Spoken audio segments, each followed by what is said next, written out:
فرحين بما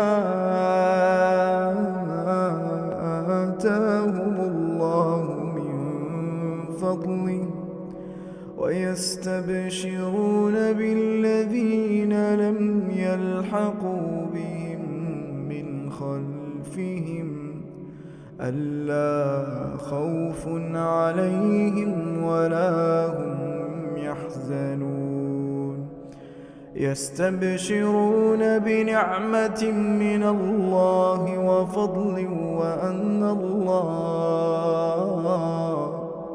وأن الله لا يضيع أجر المؤمنين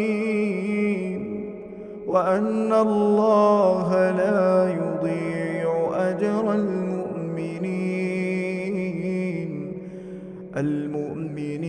الذين استجابوا